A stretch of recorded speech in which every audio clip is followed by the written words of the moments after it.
All month long, since the start of the playoffs, you, the fans, have answered the call and have been casting your votes for the NFL 100's greatest moment. The NFL has now announced the iconic moments that have made it to the round of 4. After some extremely close voting, here they are. 1, the Steelers' immaculate reception. 2, the Giants' helmet catch. 3, the Dolphins' perfect season that you're seeing right here. And 4, that beauty right there, Joe Montana to Dwight Clark, the catch.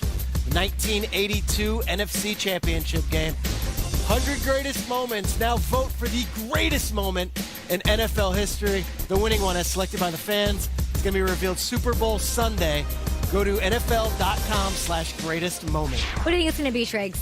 I think it's going to be the Immaculate Reception. You think? Yeah. I think that was a play that was signature for this NFL 100, and I believe the Steelers dynasty will rule the day. The greatest moment ever might be on Sunday. Super Bowl so. 54. Peter Schrager, Nate Burleson, Kyle Brandt, myself. James Palmer got a little one-on-one action with the reigning MVP. Take a look. How you doing? Good, man. Good. Got a question for you. Let's start this off. You've talked so much about the extra preparation. Anytime you have a moment to watch some more film, you're utilizing it. Is there a fear of over-preparing? And with all this time, have you uncovered anything in this preparation that maybe you haven't done in a week that you've seen? Yeah, I think there's never a fear of over-preparing. As long as you're staying in the same process, watching the film, making sure that you go back and watch the most recent film and not stay with the stuff that you've kind of watched in the past. I think you're pretty good to go. And, I mean, there's stuff that you see more times you watch it that you can help you recognize stuff so that you can go out there and diagnose stuff as quickly as possible. When you go and visualize what happens on Sunday and you play that through your mind, in that process, tell me what you're seeing, and is hoisting a Lombardi Trophy part of that visualization? Yeah, it is. I mean, you have to visualize it if you want to go out there and do it. And so for me, it's about going out there, just executing the game plan at a high level, trusting in the process, trusting in my teammates, and not trying to do too much. Patrick, what is unique about I mean, Patrick Mahomes handled himself perfectly all season long, all postseason long leading up to this game. Checking my text right now because people are talking about Mahomes. Jimmy Johnson was at the Chiefs facility yesterday, and Andy Reid said, "Hey, Jimmy, do you want to address the team at all?"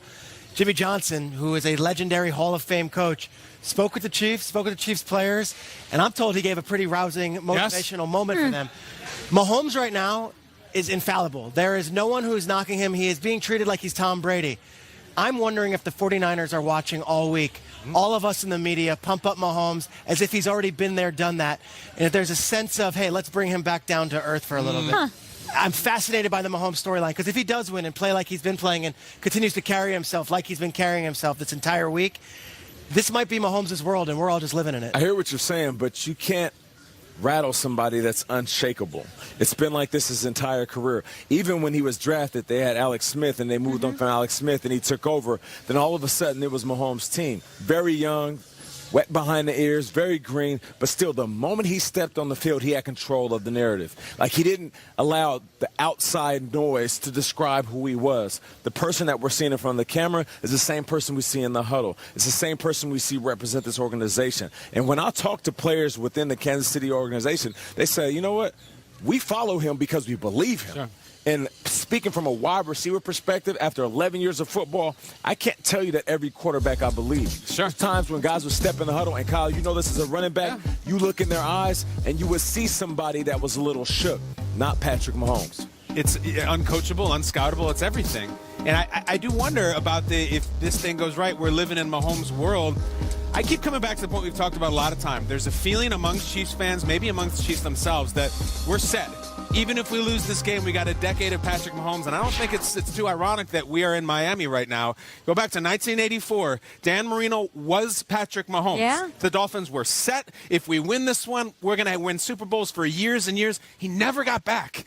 Guys, on a practical level, Patrick Mahomes is going to sign a massive contract in the offseason. It's going to make it really difficult to keep a lot of really good players. We could be sitting here 12 years from now. Mahomes is setting every record, but he's never been back to the Super Bowl. My point would be, Time is now. Carpe diem. Don't think you got more of these in your pocket. Win this one. You may regret it forever. The NFL is always changing, but we are living through a true turning point in what this league is. The Patriots are not here in Miami. You said you saw Gronk yesterday not playing. He's retired. It's not. That's the old guard. We have questions about Phillip Rivers coming back, Drew Brees coming back. You're not worried about anybody else, any of these juggernauts anymore. Like, it is yours for the taking. And if Patrick Mahomes does his thing and he beats that best defense in the 49ers, then I don't know that he's going to give that to anybody, even Lamar Jackson. Yeah. It does belong to Patrick Mahomes. And it's funny you bring up the word turning point. There was a turning point in the NFL where it was all passing.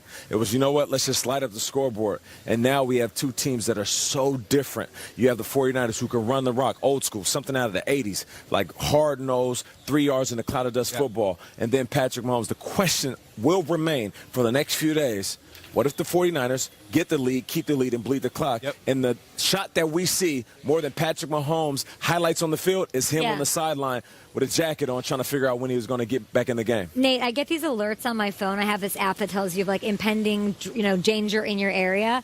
I just got one that says that Trent and Jared are... Oh, boy. Trent and Jared from Wall Street are down in Miami. Head for the hills. The wall.